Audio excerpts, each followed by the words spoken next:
Jeg skal prøve det med Lars. Birds også. Tarzan, han hed Tarzan. Jo, det bliver svært rystet, det er godt. Han døde, han fjok og sådan noget. Emmylou Harris var kæreste med ham. Tarzan, det har han skrevet.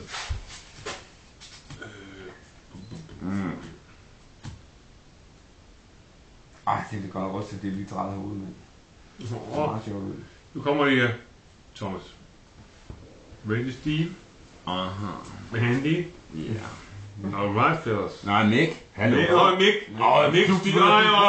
Vi skal have en anden tur ned. Kæft for nederen. Prøv lige. Okay. Nu har jeg kørt det så flot, og så bare finder I leder bare efter i blodhunde, men leder efter noget, hvor I virkelig fejler, ikke? Altså. Jeg tror, det er på, mand. Du sidder der og sætter federe end alle dine spørgsmål. Nå, der fik jeg... Prøv lige at filme de der... Prøv at filme svaren med igen. Ja. Det tror jeg ikke godt. Ja, hold kæft, røntgenbilleder lige var til at spejle noget video. Eller prøv at røntgen fotografere klubs i hjernen. H-I-G, mand. Kom nu, skal jeg se ham. H-I-G-G-H. Der var den jo.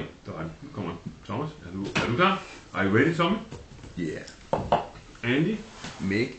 Nå, ja. Fellas. Fælder. Det her er må jeg se? Fuck, hvor er det klamme. Jeg prøver lige at høre, hvordan det her rødskæg. Mest rødskæg, tror du, det er. Prøv lige at høre, Jens. Grin hellere mere end aders, ikke? Det er bedre, Jens. Det skal du blive bedre til. Ja, man kan godt se bare på munden her, der kan man se, at der er... bedre til at grine. Må jeg godt, hvis jeg ikke kan svare, må jeg så spørge Henry, om han... Ja, men så kan Henry jo få chancen for at komme ind igen. Jeg skal have... Det er jo det gode. Jeg skal få chancen for at komme ind igen i gamet. Og så kan I dele pointene. Det er fandme godt tænkt i det, Thomas. Fedt koncept. Det skal vi sgu... Vi deler på med Henry. Ja, okay, nu kommer det her. Ja, jeg ved efter noget helt forkert. Sorry. Sorry, I'm a lady.